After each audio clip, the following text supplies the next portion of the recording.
Hello friends, welcome to MS Maths. So in this video we are going to discuss about part 2 of the coupled pendulum.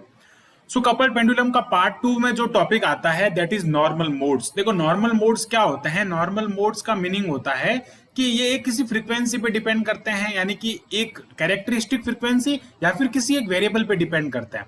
तो उनको हम क्या कहते हैं, ऐसे वाइब्रेशन को हम क्या कहते हैं, नॉर्मल मोड्स कहते हैं. ये इनकी डेफिनेशन हमने इसके जो है कपल सिस्टम के लिए इंट्रोडक्शन में बताई थी आपको. फिर बात कर रहे हैं, ये इसका पार्ट 2 है. अगर आपको पार्ट 1 देखना है तो आई सजेस्ट टू पहले आप पार्ट 1 देखें, जिनसे ये जो दोनों जो इक्वेशन है वो हम वहां से इनको फाइंड करते हैं. दोनों इक्वेशन का हम यहाँ पे यूज करेंगे, इसलिए आप पहले पार्ट 1 को देखें फिर पार्ट 2 को देखें, जिससे कि आपको नॉर्मल मोड्स कैसे फाइंड करता है वो एकदम इजीली समझ में आ जाएगा. अब मैं बात करता हूं अगर यहाँ पे कि जो नॉर्मल मोड्स हैं वो फाइंड करने के लिए क्या होता है. जैसा कि मैंने आपको बताया नॉर्मल मोड्स की जो डेफिनेशन होती है उसमें क्या होता है कि एक वेरिएबल पे, ओनली वन वेरिएबल पे डिपेंड करता है, एक वेरिएबल पे वो निर्भर करता है. इट मींस एक को क्या करना पड़ेगा, आपको जीरो करना पड़ेगा. तो सबसे पहले मैं क्या करता हूं, लेटस मैं यहाँ पे कंसिडर कर रहा हूं दो वेरिएबल x1 और x2. तो मैं उनमें क्या कंसिडर कर रहा हूं, तो आप यहाँ पे देखें मैं कंसिडर ये कर रहा हूं, let us consider that x1 plus x2 is equal to capital X1 और x2 minus x1 that is capital X2. अब हम इसको अगर लिखें इन इक्वेशन में, तो इक्वेशन नंबर 1 से आपके पास में नई इक्वेशन क्या आएगी, d2 upon dt square x1 plus क्या हो जाएगा omega naught square x1 is equal to 0.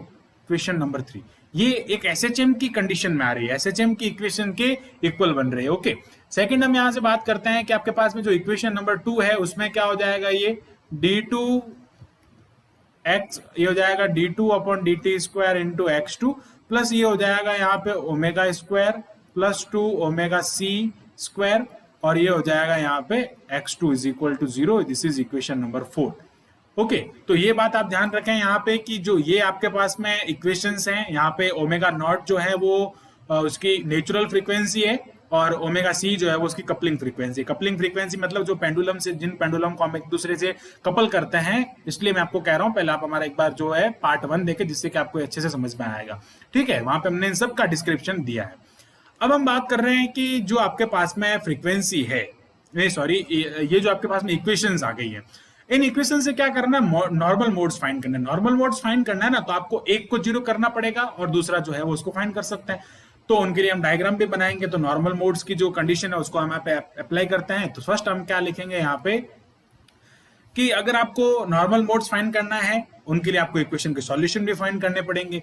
तो सबसे पहले हम क्या करेंगे, इक्वेशन के सॉल्यूशन को देखते हैं. तो एसएचएम की इक्वेशन का जो सॉल्यूशन होता है, तो मैं यहाँ पे क्या करता हूँ, इक्वेशन ऑफ एसएचएम लिखता हूँ. ओके, अब क्या करता हूँ कि इक्वेशन ऑफ एसएचएम में अगर लिखता हूँ तो ये हो जाएगा हमारे पास में इक्वेशन ऑफ एसएचएम जो है वो अगर मैं लिखता हूँ यहाँ पे, तो मैं यहाँ पे एग्जांपल के थ्रू आपको बता रहा हूँ कि इक्वेशन ऑफ एसएचएम किस कंडीशन में होती है कि d2 upon dt square into x, for example हम बात कर रहे हैं. ओके, प्लस क्या होता है ओमेगा स्क्वायर और यहाँ पे होता है x इज इक्वल टू 0. इसका जो सॉल्यूशन होता है ना, हम कैसे फाइंड करते हैं, दोनों तरफ क्या करते हैं, ऐड करते हैं. प्लस 2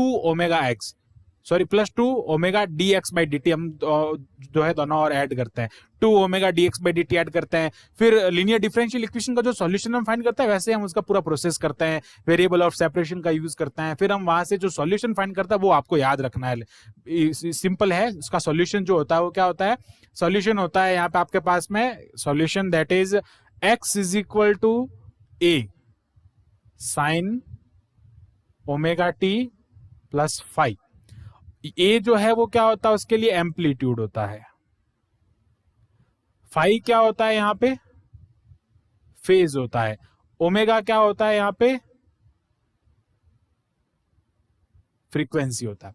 ओके, तो ये सारी टर्म आपको ध्यान रखनी है. ओमेगा क्या होता है, फाई क्या होता है, ए जो है वो इसका maximum displacement that is amplitude जिसको हम कहते हैं.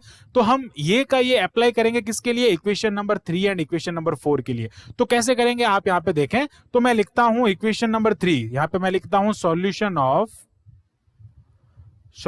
Of equation number 3.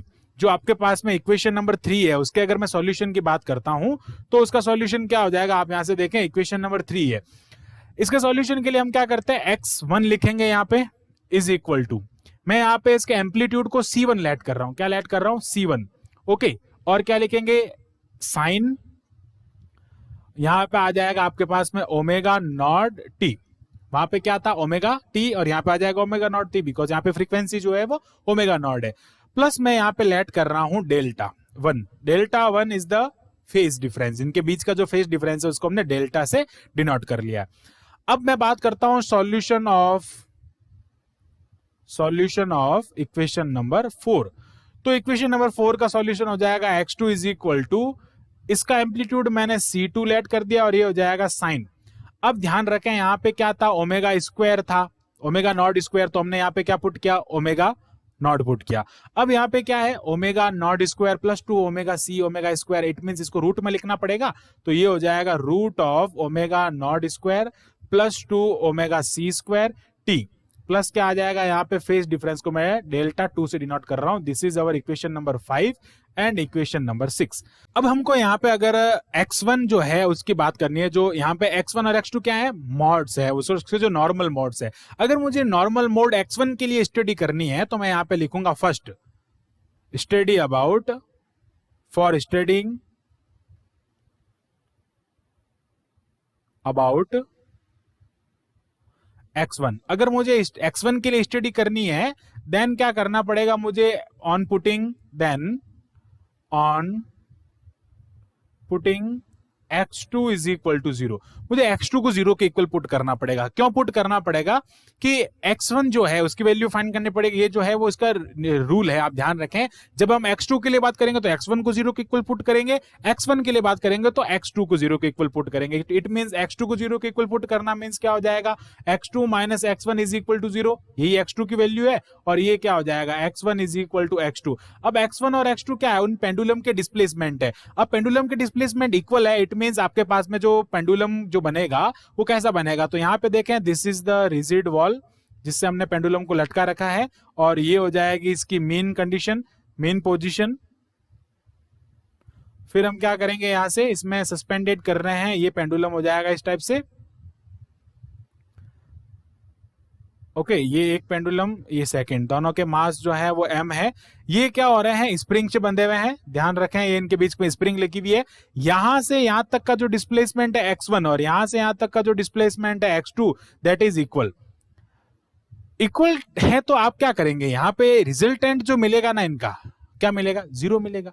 इनका अगर मैं रिजल्टेंट की बात करता हूं तो 0 मिलेगा, डिस्प्लेसमेंट हुआ ही नहीं। डिस्प्लेसमेंट कैसे नहीं हुआ, देखो आप यहाँ पे इस कंडीशन में the spring neither the spring stretching nor compressing, यहाँ पे ना स्प्रिंग खींचती है ना स्प्रिंग संपीड़ित होती है। उनका स्प्रिंग का ना तो कंपेरिज होती है इसमें, ना वो स्ट्रेस्ड होती है। तो क्या होता है यहाँ पे, ये जो रिजल्ट है वो अनएक्सेप्टेड है, ये रिजल्ट एक्सेप्टेड नहीं है। क्यों, क्योंकि यहाँ पे ना स्प्रिंग खींच रही है ना स्प्रिंग वहां पे संपीड़ित हो रही है, दोनों कंडीशन यहाँ पे अप्लाई नहीं हो रही। तो ये इसका यहाँ पे डेफिनेशन, और इसमें जो फ्रीक्वेंसी होगी वो क्या होगी, सेम फेज होगा। और फ्रीक्वेंसी, जो फ्रीक्वेंसी की अगर मैं बात करता हूं तो सबसे पहले लिखता हूं फेज, फेज कैसा होगा, सेम फेज होगा, सेम फेज होगा। फिर मैं अगर फ्रीक्वेंसी की बात करता हूं कि frequency that is omega 1, omega 1 किसके इक्वल होगी, ओमेगा नॉट के इक्वल होगी। अब ओमेगा नॉट किसके इक्वल होगा, root of G by L के इक्वल होगा। ओमेगा नॉट को हम क्या कहते हैं, नेचुरल फ्रीक्वेंसी, ये होती है नेचुरल फ्रीक्वेंसी। ओके, किसके इक्वल होती है, नेचुरल फ्रीक्वेंसी। तो ये हमने आपको फेज भी बताया, इसकी डायग्राम भी बताया, कंडीशन भी बताया। तो ये होता है नॉर्मल मोड x1। अब अगर मैं बात करता हूं नॉर्मल मोड x2 के बारे में, तो नॉर्मल मोड x2 क्या हो जाएगा, तो मैं यहां पे लिखता हूं सेकंड कंडीशन में नॉर्मल मोड x2, तो मैं यहां पे लिखता हूं फॉर स्टडी अबाउट x2। तो x2 नॉर्मल मोड है, तो देन हमको क्या करना पड़ेगा, on putting x1 is equal to 0, यहां पे आपको x1 को 0 के इक्वल पुट करना पड़ेगा। x1 की वैल्यू क्या है, x1 plus x2 is equal to 0, x1 is equal to minus x2। It means इस कंडीशन में क्या होगा, डिस्प्लेसमेंट दोनों का अपोजिट डायरेक्शन में हो रहा है। अपोजिट डायरेक्शन में डिस्प्लेस का मीनिंग समझे क्या होता है, देखो यहाँ से कि इसका जो पेंडुलम होंगे वो अपोजिट डायरेक्शन में जा रहे हैं। ये रिजिड वॉल हो जाएगी यहाँ से, एंड ये हो जाएगी इनकी मेन पोजीशन की। अगर मैं बात करता हूं तो एक की मेन पोजीशन ये हो जाएगी एंड सेकंड की मेन पोजीशन ये हो जाएगी। अब मैं बात करता हूं कि एक जो पेंडुलम होगा वो इस तरफ चलेगा, एक पेंडुलम इस तरफ चलेगा, क्योंकि यहाँ पे क्या हो रहा है, डिस्प्लेसमेंट जो हो रहा है वो क्या हो रहा है, अपोजिट डायरेक्शन में हो रहा है ना, अपोजिट डायरेक्शन में डिस्प्लेसमेंट है। इट मींस यहां से क्या हो जाएगा,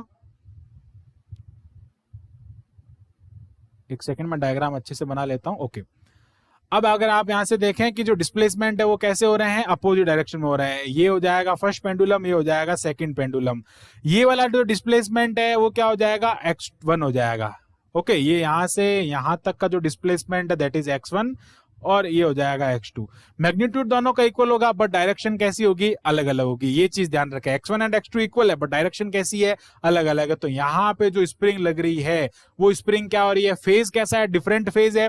फ्रीक्वेंसी कैसी है, अगर मैं फेज की बात करता हूं यहाँ पे, अगर आप देखें कि फेज क्या होगा, वहां पे फेज क्या था, सेम था। यहाँ पे फेज कैसा है, अपोजिट फेज है, opposite phase.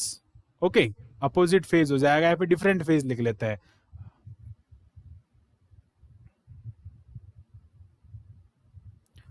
Okay, different phase भी लिख लेते हैं, चलो कोई नहीं। अब फेज कैसा होगा, भिन्न होगा, यानी कि एकदम उल्टा होगा। फिर अगर बात करते हैं फ्रीक्वेंसी की, तो फ्रीक्वेंसी क्या होगी, फ्रीक्वेंसी दैट इज, फ्रीक्वेंसी की अगर मैं बात करता हूं तो क्या हो जाएगा, यहाँ पे omega 2 is equal to omega naught square plus 2 omega C square power 1/2। This is the frequency in that case, in this case. तो यहाँ पे क्या हो रहा है, स्प्रिंग स्ट्रेच भी हो रही है, स्प्रिंग या तो अब स्ट्रेच होगी, अगर हम लेट करते हैं दोनों इक्वल कंडीशन में आ जाए तो क्या हो सकता है, स्प्रिंग में कंपैरिजन, स्प्रिंग संपीड़ित भी होगी और स्प्रिंग यहाँ पे क्या होगी, स्ट्रेस भी होगी। क्योंकि जब उनका ऑस्किलेशन होगा तो ऐसा तो है नहीं वो फिक्स हो जाएंगे, तो एक बार कभी स्प्रिंग खींचेगी कभी स्प्रिंग पास में आएगी, यानी कि स्प्रिंग का क्या होगा, संपीड़न भी होगा और यहाँ पे वो स्प्रिंग जो है वो खींचेगी भी। सो आई होप आपको जो नॉर्मल ऑफ पेंडुलम जो है, नॉर्मल ऑफ मोड्स जो है वो समझ में आया होगा पूरा topic. So thanks for watching this video, keep watching MS maths and subscribe the channel MS maths.